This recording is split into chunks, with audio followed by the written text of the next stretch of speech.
essentially, it would be like if the Benton County Commissioners every week did a show.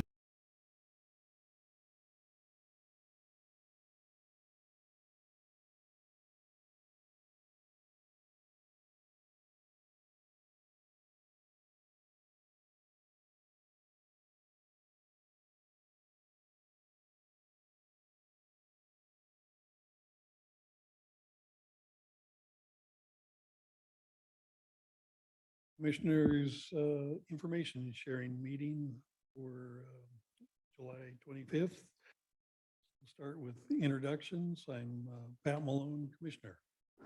Nancy Wise, Commissioner. Starting County Council. Kreger, Chief Financial Officer.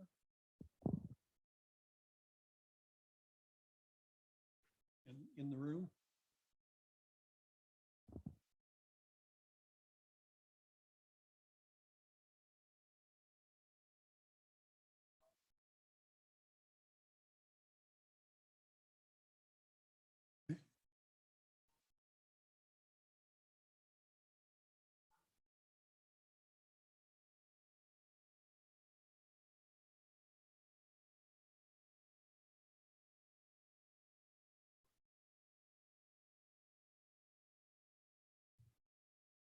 and joining us online, Jeff Van Arsdale, Benton County Sheriff.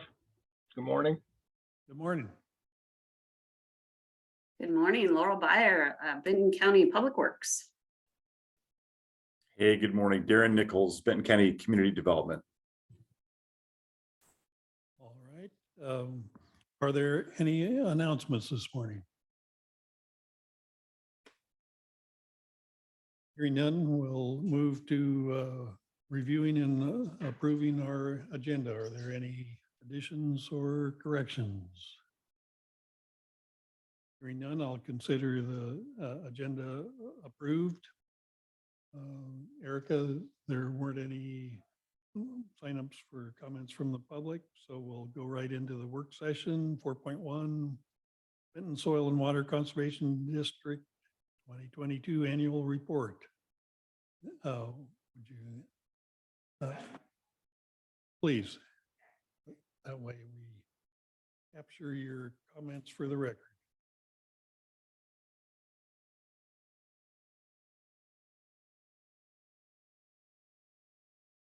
There we go. Turn it to green. Yep. See the little design over here. A little bit close. Okay. Great. Oh, thank you. You can point at the screen for those in here. Looks like awesome. You just try it out. Well, maybe it's not on.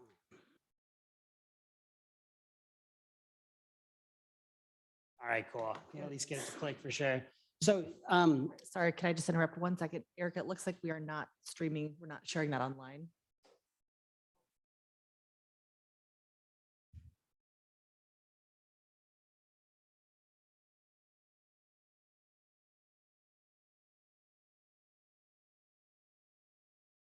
So I figured I can just kind of jump in and run through some slides here as a visual aid, and then Rich can kind of add comments as needed. But like I said before, my name is Michael R. and I work with the Benton Soil and Water Conservation District, and I presented to the commission last February, so it's cool to be here in person. That one was a Zoom meeting, so nice to see you all in person. I work as a natural resource conservation program manager, which is a middle manager type of position at the conservation district. So I supervise a couple other resource conservationists, but also I manage the invasive species program and the Willamette Main Stem Cooperative. And so specifically, I want to talk about the intergovernmental agreement today that we have with the county, but I also want to give a couple other just program highlights on our invasive species program while I'm here. So I'll just jump kind of into the beginning slide, which is just kind of a reminder of the Benton Soil and Water Conservation District's mission, which is to engage Benton County residents in the conservation and stewardship of natural resources for current and future generations. So this is just kind of a photo here of a bunch of landowners and other cooperators kind of on a tour talking about probably forestry, or even it looks like maybe a pollinator hedgerow behind the guy who's talking there. And so we just do a lot of voluntary conservation work with landowners that usually benefits water quality, soil health, and things like that. And so this next slide actually shows a few of the programs that we run out of the Conservation District. We definitely do a lot of communications, newsletters, different workshops and meetings like that. We do a lot of habitat restoration work with a major focus on streamside habitat as well as oak restoration. I kind of have in yellow the invasive species since that's the main focus today. And then we're best known probably for our native plant sale that we have every February where we sell thousands of plants. And then we also have a bulb and seed sale in the fall at the Fall Festival. We have a robust soil quality program, which is really great. We have Teresa Madison on our staff, who's a soil quality expert, which is really, really nice. And then the Oregon Department of Agriculture gives us some funds for agricultural water quality work where we do, work around streams and erosion concerns. We deal with irrigation efficiency, all kinds of different things. And then there's the Willamette Main Stem Cooperative, which I'll share just a little bit about in a coming slide. And then we do some youth education, including our salmon programs that we do out on the Alsea River every year, which are pretty well known with the school-aged community. Getting into the intergovernmental agreement, I was looking back at it, and the first one we ever had with you all, I think, was in 2013, or at least that's the beginning of the series that has been consistent ever since. Maybe we had one, with y'all further back before 2013, but in 2013, we put together a package with you all to get $5,000 per year to offer a few services related to invasive species. And I'll share what those are here on the next slide. The first one is to talk with the Benton County Public Works road crew multiple times a year, which usually ends up being 5 or 6 times a year, about high priority invasive species that they could be on the lookout for. And then we have a volunteer weed pull event at a special management area, which for the last several years has taken place out near Lupin Meadows on West Hills Road, not too far from here. This year we did a newsletter article that was in your, I think, internal and external newsletter, and it was focused on oblong spurge, which is a high priority weed. I'll talk about that a little more too. And then we kind of do educational resources on an as needed basis. We've always got different brochures and other handouts we can give to folks. And then we share some of those with the roads crew during those presentations. And then we do an annual report, which I think you have starting on page 27 of your packet today, unless the page numbers got changed. That's just a 2-pager, just kind of about our accomplishments for the year. And then we do this annual presentation each year. So I'm glad we could make it in. So usually I would do this a little bit sooner in the year. It was my fault that we didn't get it done earlier this year because I had to kind of make a little bit of a change from the April meeting. So when I'm talking about things today, I'm kind of skipping over some things that just happened over the last couple months and looking more at the year before. So up here on this slide, you'll see that we've done these bi-monthly presentations with the roads crew. And so we focused on knotweed, which is a major invasive along streams. We talked about garlic mustard, which really doesn't actually occur at the moment in Benton County, but it's really problematic in Portland. So we just kind of want to get the roads crew thinking about that one because they could easily be the first people that see it, before I ever hear about it. Knapweeds are pretty common, some more than others, but I did a presentation covering those. Orange hawkweed is another one that's a little bit like the garlic mustard where it can be really problematic, but thankfully we don't have it yet. And then oblong spurge is a newer weed and a real high priority one in the state of Oregon that we unfortunately do have on multiple sites at this point. So part of the goal is not to just talk to the group about Scotch broom and blackberry that have been here for years, but more of like the new invaders that we might still be able to eradicate. So that's where the focus comes in on these certain species at those presentations. Just to say, we're really thankful for the opportunity to talk to the roads crew because again, they're out there every single day on all of these roadsides. Those are disturbed areas. Those are places where invasive species tend to grow. So just knowing that we're able to talk to kind of the front lines about what they can be looking for is really great. And often there's great questions from folks when I come in at 7 a.m. to talk to everybody. So it's pretty cool experience. I keep it real short and I get out of their hair so that they can get to work. So this is a slide just about the special management area work we do. Everyone, well, I shouldn't say everyone, but several people here probably know a lot about special management areas or more than I do, but usually those are areas on the roadside that we manage in specific ways because they're next to sensitive habitat. So this photo in that background across the road is Lupin Meadows, which the Greenbelt Land Trust manages. There's Kincaid's Loop in there, which hosts the Fender's Blue Butterfly. A lot of you would be really familiar with the Habitat Conservation Plan in Benton County. So it's just an area we want to be careful about how we decide to manage it. But there happens to be a lot of invasive knapweed where this OSU student is kneeled down. And so we come over each year and we dig up knapweed and haul away hundreds of pounds of it to the dump to get rid of it at the end. So this year we had 12 OSU students out there, or I should say on April 15th of 2022, we had 12 OSU students out there digging up that knapweed. And it's really great that Geography 300, which is a class at Oregon State University, requires students to do volunteerism as part of their course credit. So we kind of hit that group every year and get anywhere from 9 to 12 students. And we cap it at 12 students actually, because that's about as many as they'll let us have on the tour that we do afterwards. So Greenbelt Land Trust gives us a tour of Lupin Meadows to look at some of those really cool plants right after the weed digging event. So these next couple of slides aren't necessarily things that are specifically tied to the intergovernmental agreement with the county, but they, because you all do give us $5,000 a year, we're able to spend some of those funds to do some of the things I'll talk about on the next couple of slides. And one of them is we work with the Cooperative Weed Management Area in Benton County, which is a group of just several partners that are conservation based. So that'd be Greenbelt Land Trust, the Watershed Councils, Marys River, Lucky Mute.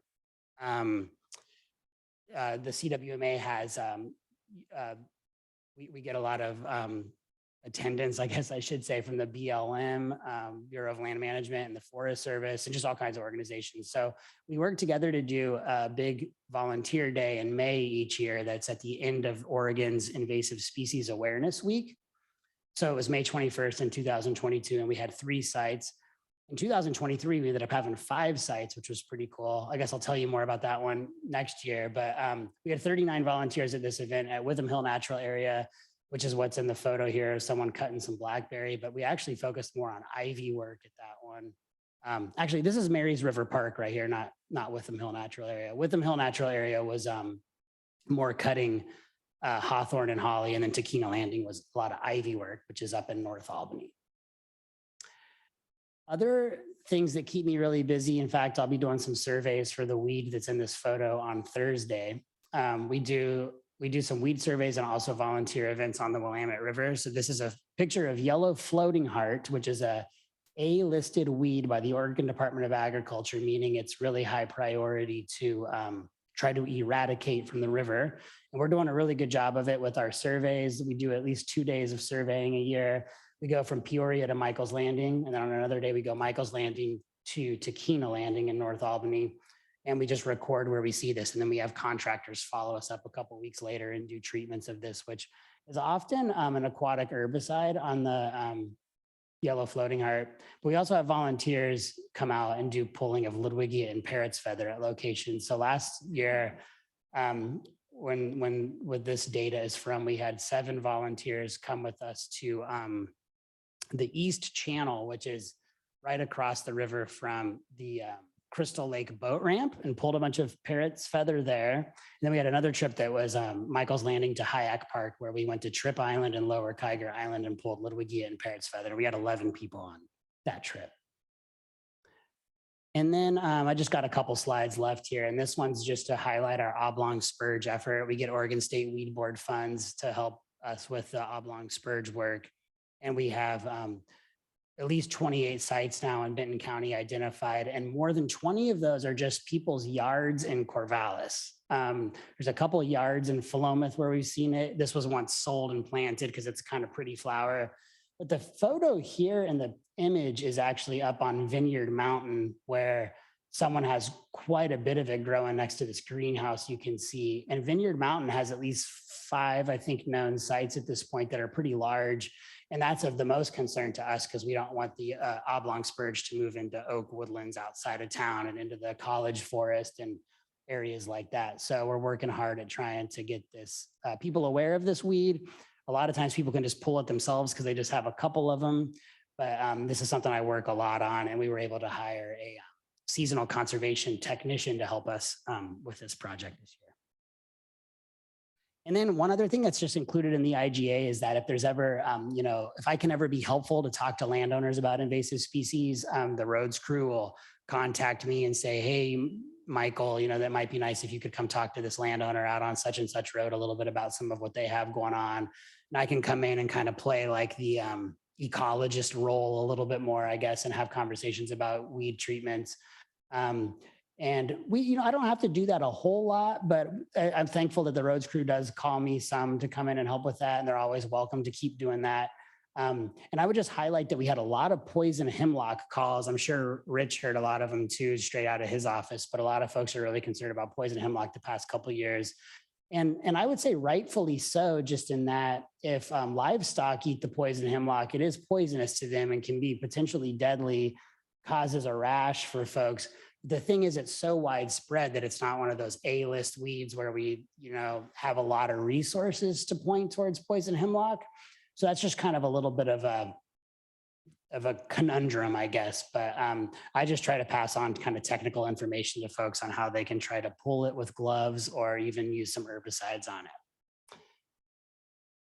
That's all I had. If I have time for questions, I'm happy to answer as many as you have. But thanks for having me, and I'm glad I could share about that. And this is just another picture of one of our paddle and pull events with a bunch of volunteers floating down the Willamette just a little before. They're probably down around the Del Alma kind of restaurant right there near the south part of the waterfront.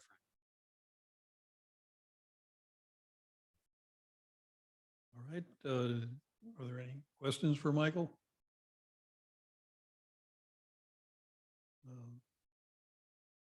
Well, I appreciate the report and really appreciate the cooperation between the soil and water folks and Benton County Public Works.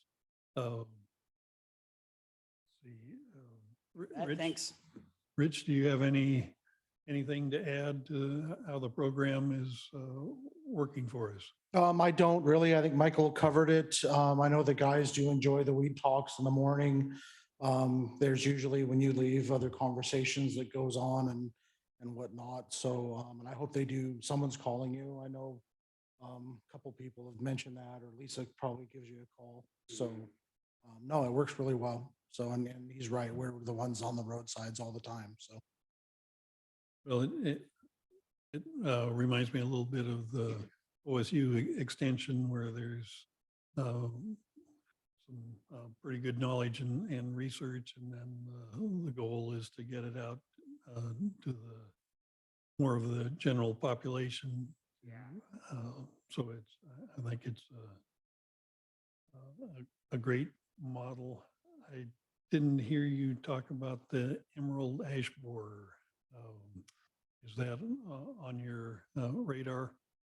It definitely is. It was interesting this year at our native plant sale. We still sold about 50 Oregon ash, and we had a lot of comments of people wondering why we were still selling Oregon ash, because it's kind of thought of as this bad plant now that's all going to die because emerald ash borer will infest it. And so next year we actually probably won't sell Oregon ash there. But the one thing with Oregon ash in our natural communities along the river is it tends to replenish itself pretty well. Oregon ash has a really good seed year about every other year. So it's constantly growing new seedlings. But the city of Corvallis doesn't want us to plant it in on properties anymore, because basically you eventually end up with a sick, dead tree that's mature and possibly hazardous or dangerous, So we're kind of keeping our eye on it. I would say right now the state is doing a fair bit of work at looking at it in Washington County where it was found, and probably could do just a little bit better job of disseminating the information of what's being talked about to broader audiences. So that's kind of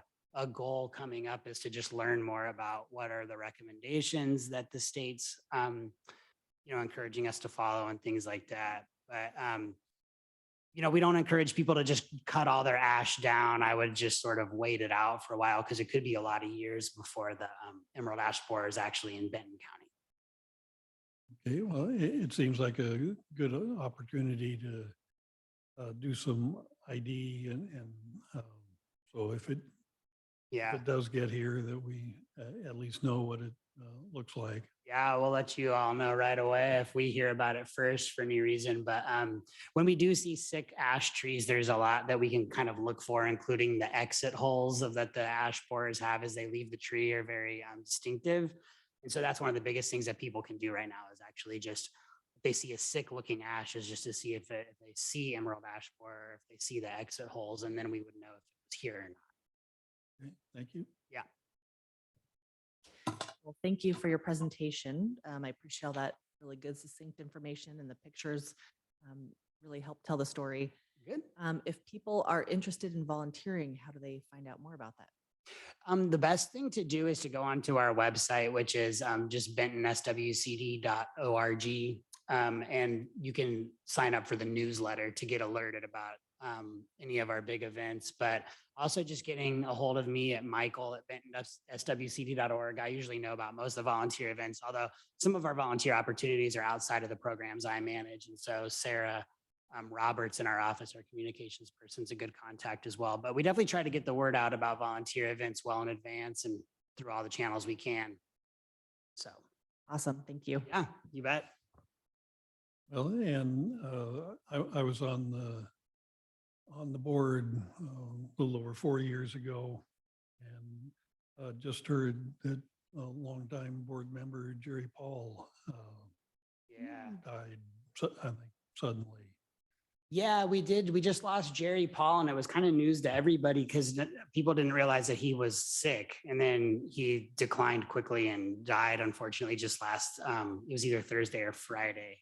And that's a huge void because, Pat, as you would know, Jerry was like a board officer. I mean, he was the treasurer for a long time. I think he might have served as chair in the past. He was just involved in everything, including the native plant sale. And he was our Mr. Fix-It for everything handyman stuff. So he's a real big loss that we're still trying to kind of wrap our head around for sure.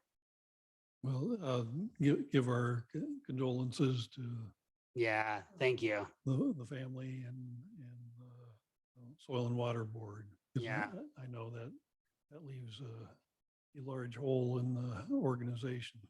Yeah, definitely. Thanks. All right. All right. Well, I'm happy to make a motion. Okay. I move to accept the 2022 annual report from Benton Soil and Water Conservation District. And I will second that. All in favor of the motion, say aye. Aye. Aye. Motion carries. Thank you. Appreciate the Yeah, annual report and the good cooperation between our two agencies. yeah. Thanks for the continued support. We appreciate it. All right.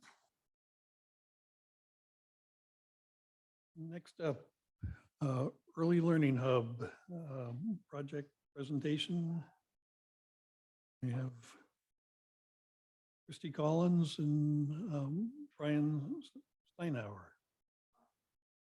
Great. Well, welcome. And I'm here in a supporting role for Brian, so I will let Brian take it from here. Great.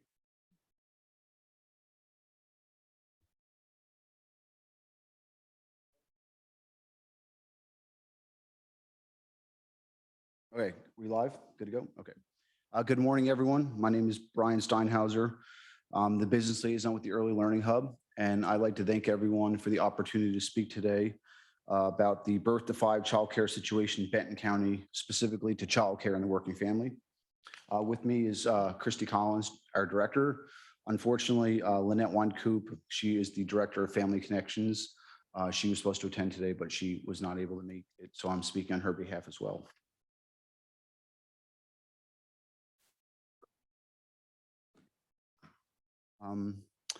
The Early Learning Hub uses Lynn Benton Community College as its backbone organization, operating under the control of Oregon's Department of Early Learning and Care. We bring together over 200 partners to increase family stability, improve kindergarten readiness, expand childcare and early education opportunities, and ensure service coordination that is equitable as well as culturally and linguistically competent. Our programs include polywogs, that's a referral service, assisting with aligning support from prenatal to preschool, coordinating enrollment for Preschool Promise. That's a publicly funded program providing free preschool for families who are within 200% of the federal poverty level. We produce and distribute the regional data book. Two programs we have going that I'm running is the Business Outreach Initiative and Growing Care. Family Connections, sorry, I'm not used to this. Family Connections is actually right across the hall from us. They are also covering Lynn, Benton, and Lincoln counties. They are the child care resource and referral agency for our area, and they are ultimately responsible for recruiting, training, and promoting the child care workforce.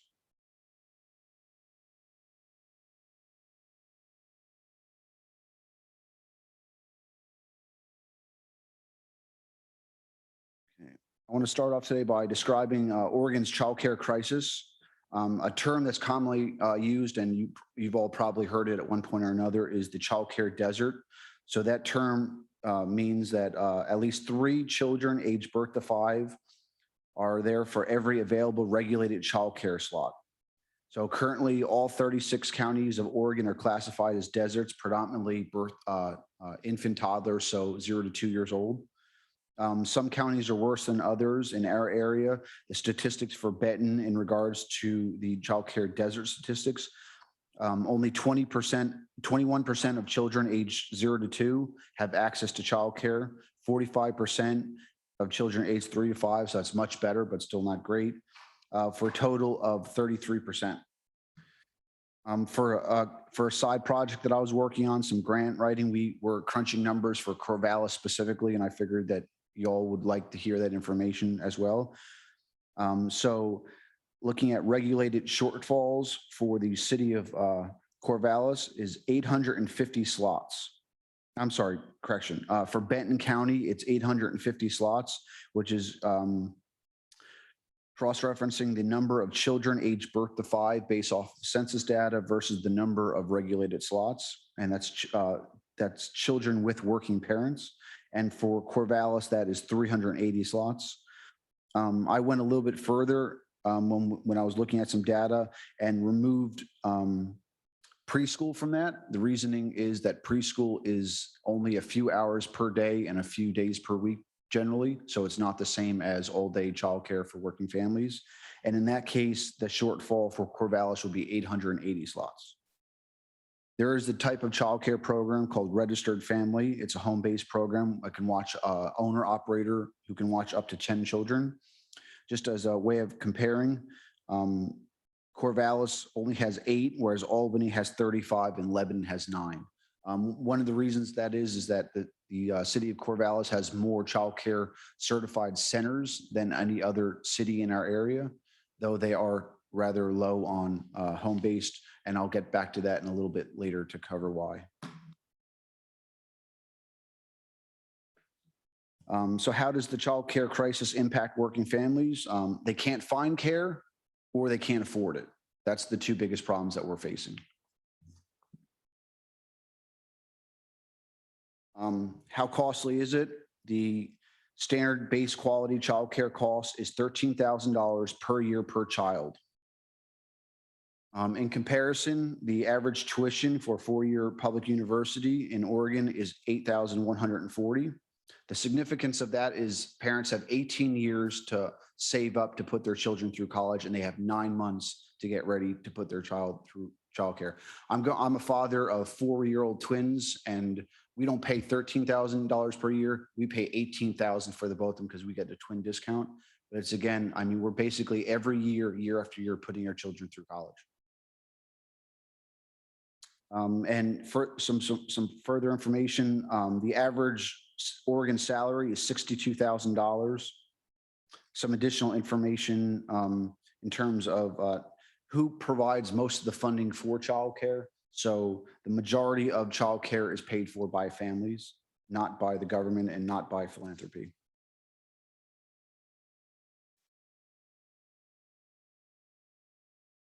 A big question I had coming into this job, I got hired a year and a half ago was, and I do not come from a early childhood education background, was why doesn't supply meet demand? It didn't make any sense to me, and I delved deep to try to figure it out, and I think I did.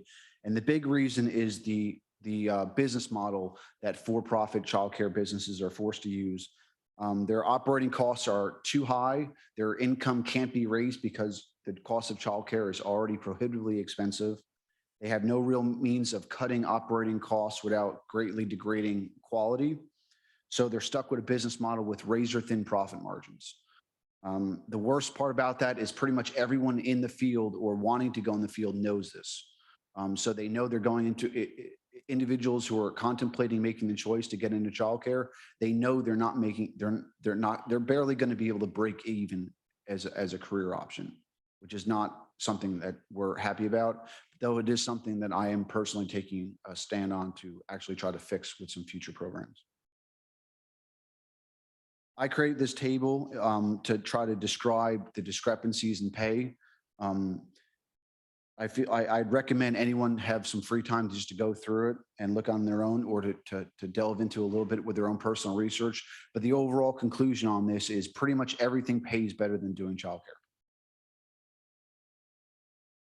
The effects on the childcare crisis on the business community are the big five: tardiness, poor work performance, absenteeism. Those affect the individual worker, and recruitment and retention are what greatly affects the employers.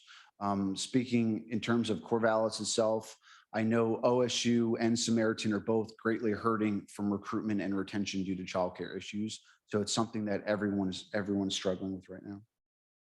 And there's a direct link between the lack of childcare and overall economic stability in the area.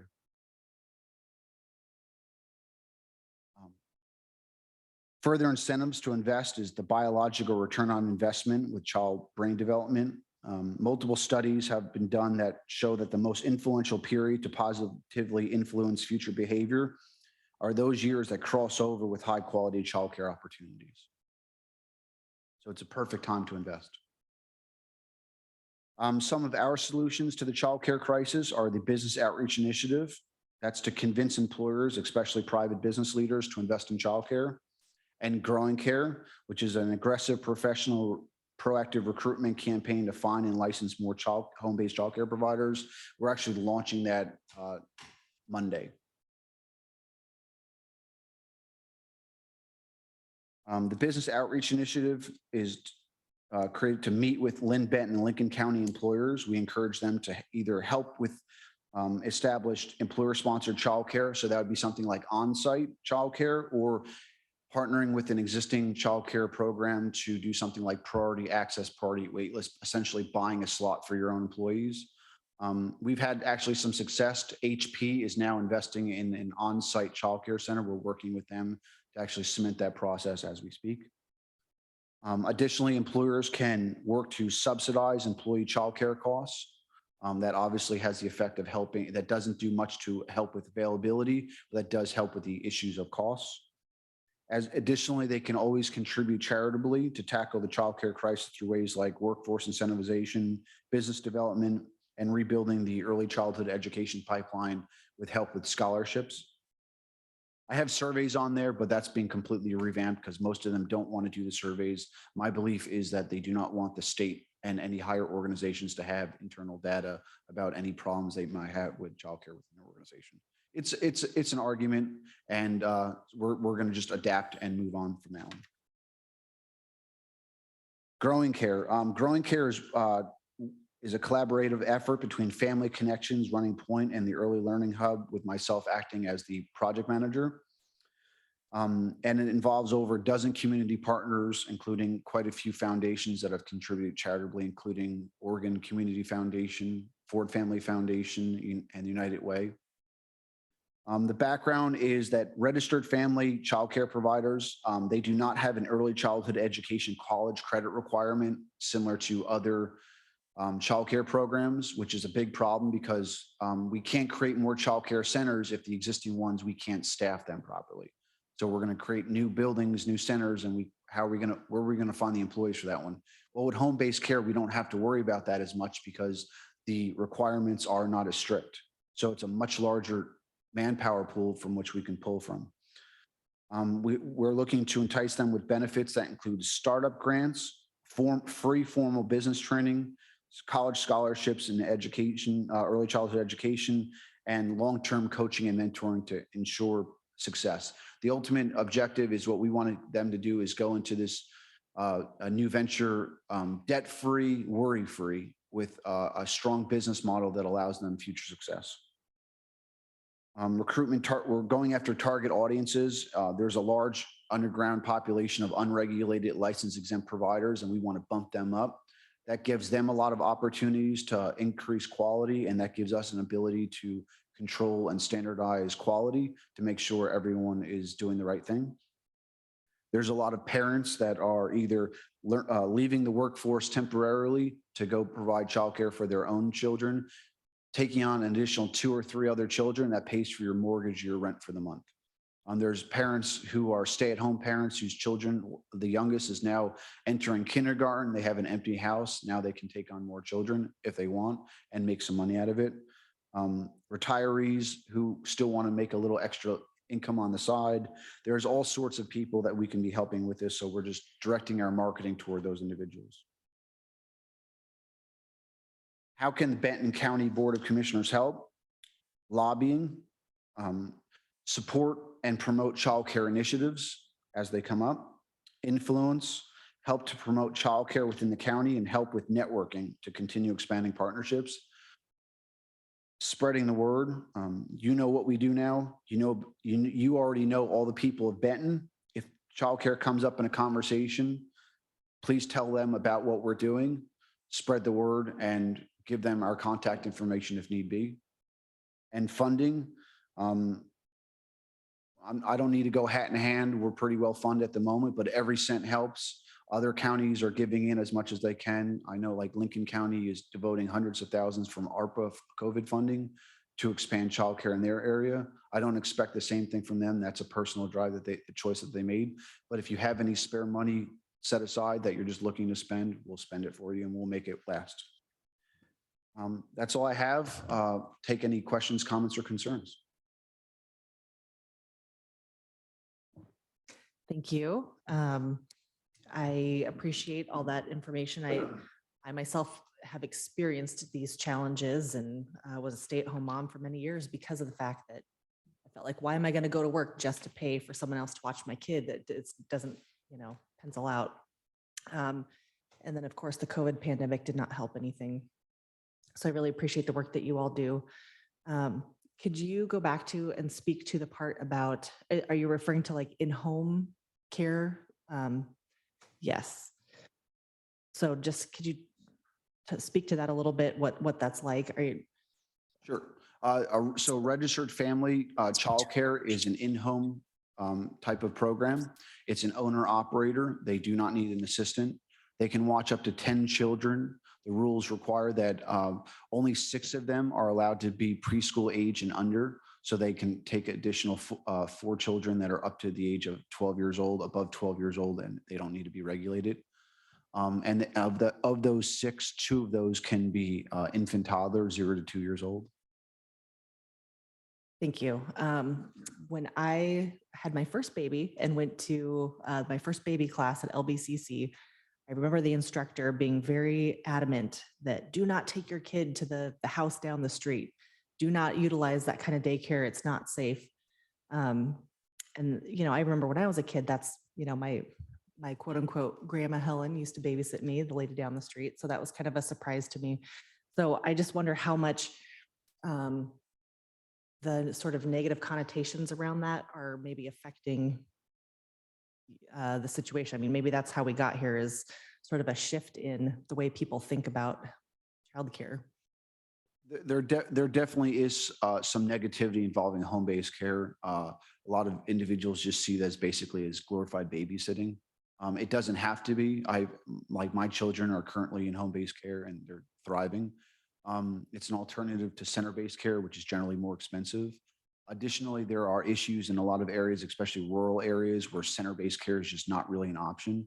There is quality issues or there can be with friends, family, neighbor types of unregulated licensed exempt care, where there's no real supervision, there's no oversight, there's no regulatory agency watching them to make sure they're doing the right thing. When in terms of registered family, I mean, they go through the whole gamut of the licensing process. Everyone 18 years old or older in the household has to get registered with the central background record check. There's lots of training involved with it. And while they don't need any academic training to become a registered family provider, they do need to pursue education to remain licensed. So ultimately, it will improve quality. So if there's somebody out there that's thinking of, trying to find an in-home care situation for their child, what things should they look for? Christy? I would suggest that they call our Polywog program, and they can give them information regarding all licensed centers there. Also, the entity that works with the childcare providers. And so many times families will have unique situations, whether it is a child who is on an IFSP and maybe has a disability and needs some extra care in the environment or some behavior concerns. And because they work with the training for all of the providers, they also know which providers specialize and have the facility and the background to best meet the needs of children and families. And so they will give families recommendations on programs that potentially have openings and encourage them to go out and visit those programs themselves. I think that would be the first thing for me, both as a parent and someone who has worked in this field for a very long time, is anyone should have an open door policy for you to come and visit their program and tour the facility. They can also give you information for looking at the licensing status of the program and if there have been any licensing violations and where you can access that information for yourself. And that's something I would always encourage a parent to look at. Very good. Thank you. Brian, the legislature just wrapped up recently, and I know that this was kind of a well-known problem. Is there any help coming from the legislature? I'll let Christy answer that one too. She's up on speed on this. Yes, we are very excited that they have made an investment into, I believe it's Senate Bill 3005, that is an infrastructure fund. This is the first investment that we have seen that will allow for capital improvement. There's still, some of it was directly allocated to shovel-ready programs. There was a list put out of programs that could be ready to go to make some improvements pretty quickly. I know OSU was on the list of shovel-ready, but I haven't heard from them if they received the funding yet or not, or if they were approved for that. But there are some new investments specifically for infrastructure.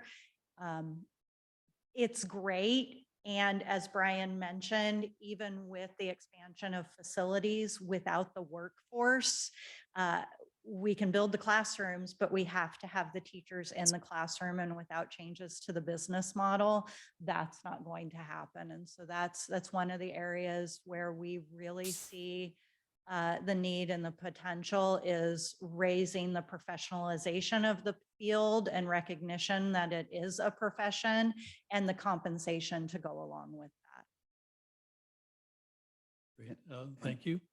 Just on a side note, I can't remember the bill number or however it works. Last I heard, it was pending signature on the governor's desk, but there's something to do with landlords. So generally, if you're renting or even a member of an HOA, you need permission to establish a home-based childcare business on your property. They're waiving that for renters, so they do not need landlord permission. They don't even need to request it. If they want to establish a home-based childcare program on their property that they're renting, they can just do it. So that's actually that one would be something that would directly affect, like, especially like growing care. Great. Thank you. And, oh, absolutely. Sorry, Christy, this might be for you. So just thank you for the information on the funding in relation to the infrastructure. I guess one question I have for that is, do you know how those dollars will actually end up trickling down? Will these be opportunities to apply for? Will these be some form of formula dollars that are coming? How will that be determined? That has not been decided yet, to my knowledge. They will likely have to establish the rules related to that fund and what the procedure will be for getting those funds out the door. In previous session, they allocated them to a nonprofit organization who had greater flexibility to do an RFA for those funds and get them out to programs. We're not sure what that will look like yet, but it's something that we'll be watching. And we are very hopeful that it will account for the needs statewide, not get centralized into specific locations. Okay. And I also know that Preschool Promise obviously has been a ever-growing program, and I think it's still funded with corporate activity tax dollars. I'm curious to know if you're seeing from a, I guess, overall standpoint, is it getting larger? Is it getting to the place that it is being able to cover a larger portion of services? And then more specifically, how does those dollars impact Benton County? How do they end up getting distributed? How are we doing everything to maximize the use of those resources? So for Preschool Promise in our region, we have two programs in Benton County. One is Old Mill Center. They have 18 slots. And the other is the Alcee Pups Preschool through Strengthening Rural Families. And they also have 18 slots. I can say the need is much greater for the slot allocation. Just a brief question. Is everyone familiar with the Preschool Promise model, or do you want a little info on that? It's a publicly funded program that provides free preschool for families at or below 200% of the federal poverty level. So those families that do not qualify for Head Start, but still cannot pay that cost of tuition that Brian referenced earlier. And so I can say for Corvallis specifically, we have 18 slots. All of those slots are full. And we had a total at this point in time of 30 children who have completed the application and are on our list as eligible, and only 18 of those children are going to get care this year. So we need more. This biennium in this legislative session, there was not an investment to expand Preschool Promise and the number of slots, primarily because they wanted to focus on quality of programming and meeting family need with things like transportation, enhanced professional development for the providers so that they can meet the needs of the children that are in their care. We don't want to just give a resource that provides financial support without giving all the support that those providers need to be successful in maintaining that grant, and not come to that place of feeling like it's not worth the money because they're given the most challenging children and not the resources to support that. And then just the last thing, this is just more mention you said earlier, Brian, about Lincoln County in terms of investment of ARPA dollars. Benton County did a round of funding last year, and childcare was a pretty large investment. We've also done work with Business Oregon through the COVID process to get dollars for childcare assistance. But I know just administering some of those grant programs, some of the huge needs were Willamette, Monroe, a lot of the rural parts of the county where there just is not a lot of options for childcare. So again, whatever opportunities, I just know from working with those different providers, there's a huge need. So if there are opportunities for infrastructure, for more services, I think that certainly the county is poised to at least to help facilitate some of those resources. And I think the Growing Care program is going to be significant in reaching our rural communities. I would also just like to share that our school district superintendents are very much on board with supporting early learning in our region. They've recognized the impact that it has in their communities and the future of their schools, and that it's a place that for some of them, they have to meet the gap because there's no one else, especially those rural communities. So when opportunities arise in any of those conversations, the superintendents are a powerful ally as well. And real quick, Mr. Krieger, speaking about Monroe, actually, I was included in talks recently with their city government, and they actually are interested in expanding childcare and doing something like a certified childcare center in their community center or something along those lines. So I will definitely bring this up as a funding opportunity for them if they want to pursue it. That's terrific. You mentioned the program at LC, and what's the funding mechanism for that program? That is also funded through Preschool Promise. Okay. Those are public dollars through the corporate activities tax. And the reason they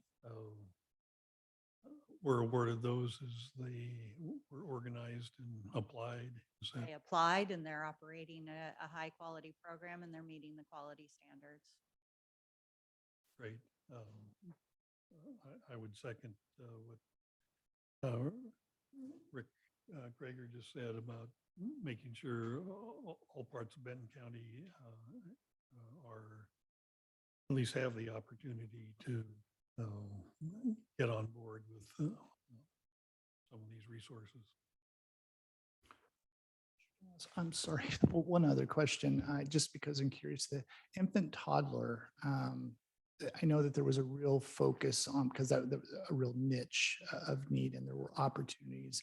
At one time, I believe that were getting rolled out around infant toddler. Is there, again, resources or opportunities that you are seeing from a county standpoint for those dollars? I'm not sure. It's been a while, so I'm not sure exactly where those dollars are at now. The need for infant toddler care is great.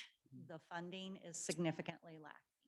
That's also where we see the potential with the home-based model because it is across all age groups where often center-based care, if you are operating an infant toddler classroom in a center-based program, you are operating it in the red and it is eating into the profit margin of your preschool program. And it's often seen as a feeder because you have those birth to population who will ultimately transition into your preschool program where you're actually making revenue. But you cannot break even operating birth to two classroom. And I have worked with many programs and helping them get up and going and really strongly tried to encourage and push them to open infant toddler classrooms and just they cannot make it pencil out.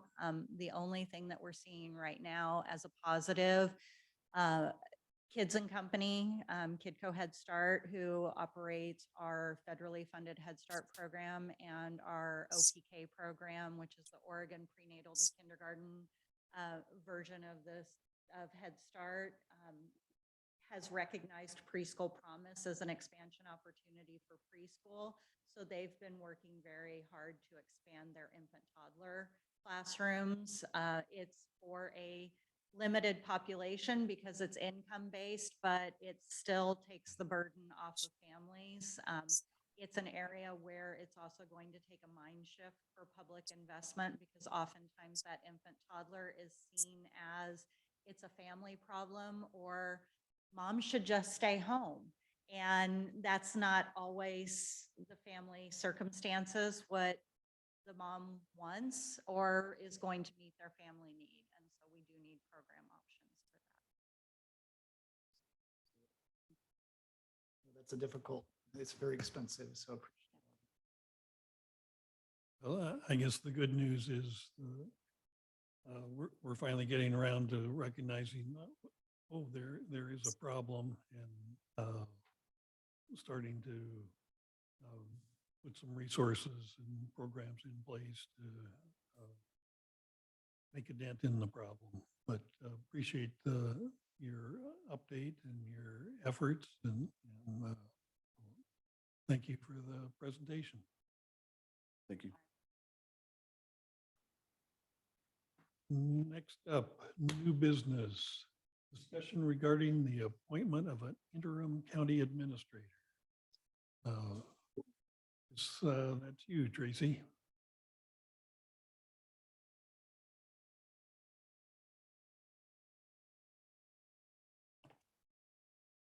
Is this where we get the goods on Rick?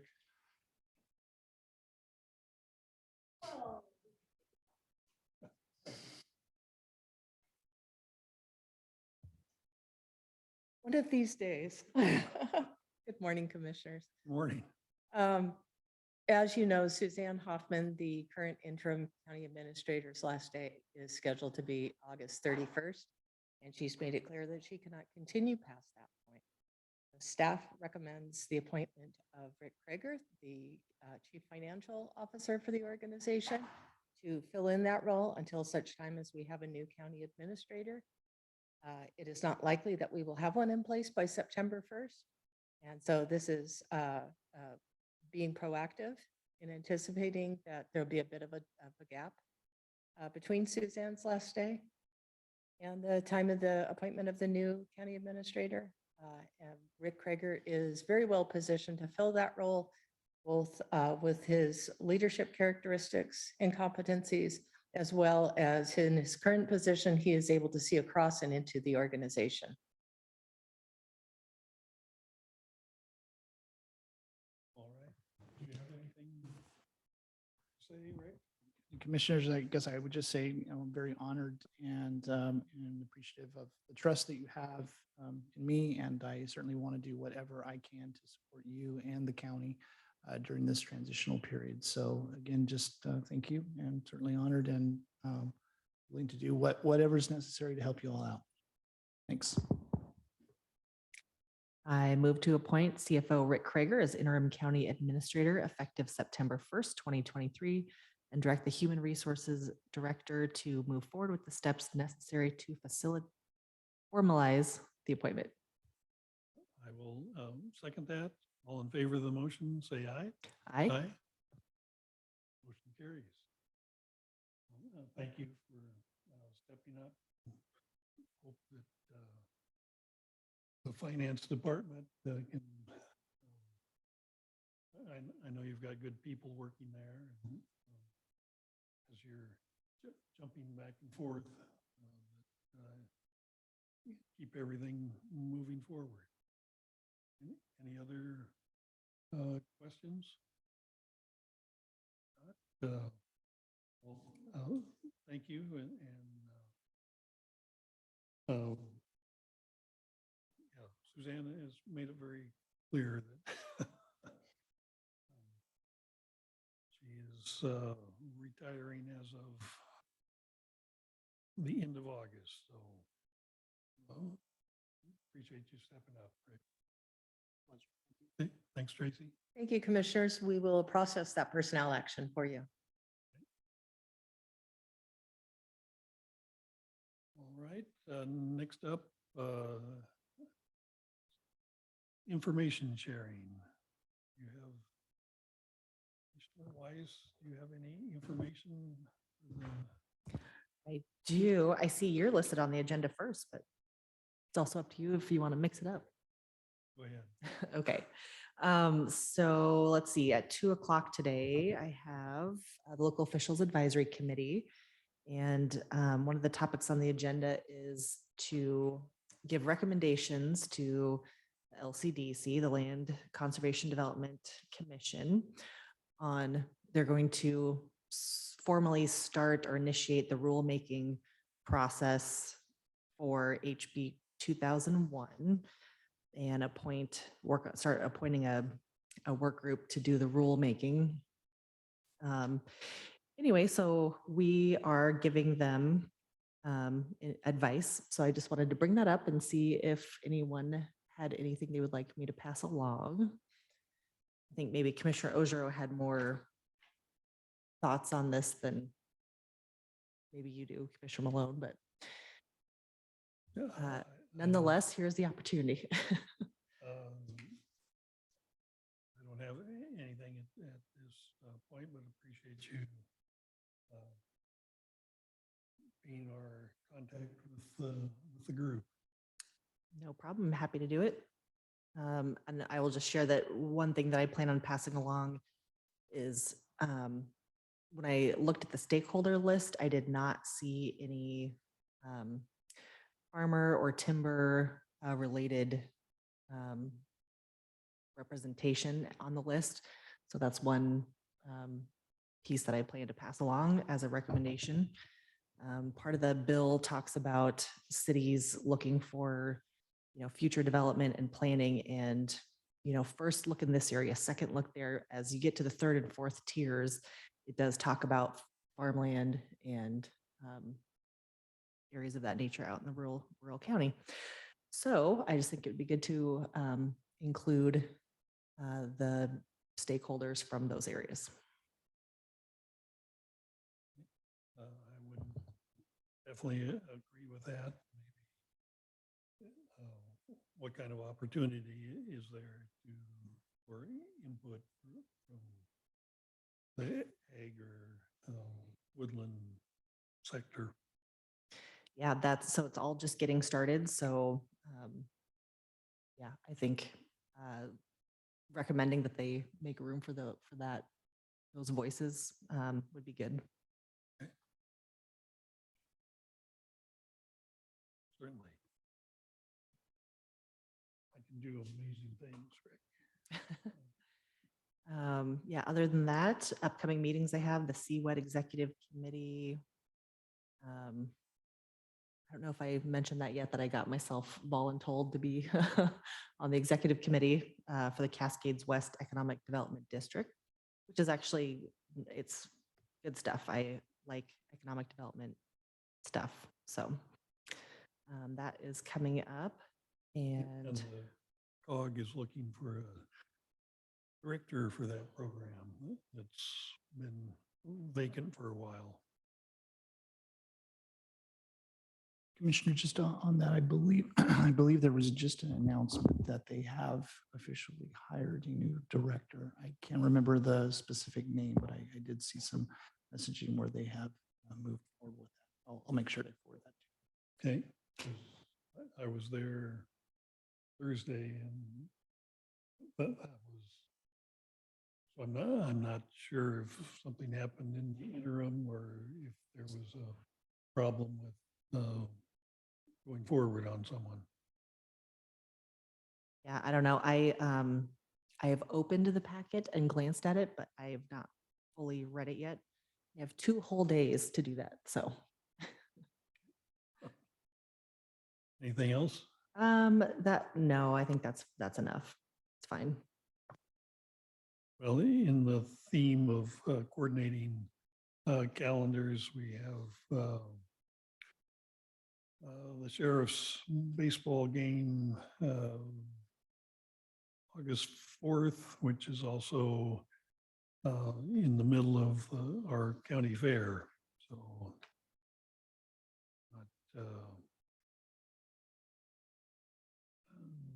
need to figure out who can be where and make sure we're, as commissioners, getting around our community to have a better idea what's going on. Along with that theme, just got a notice, Monroe has a kind of celebration honoring first responders September 9th, and Monroe is more active than they used to be. On September 29th and 30th, they're having a logging festival and barbecue Friday and Saturday evening. So, I mean, kind of with the theme of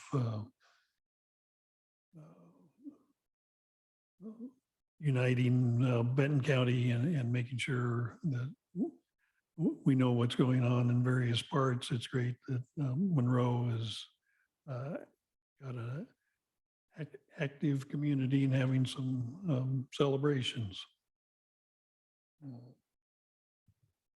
Along those lines, September 10th is the annual chili cook-off there at the Philomath Rodeo Grounds. And I think that's a great event. I can't remember, Sheriff, how many teams is your office promoting for the cook-off this year?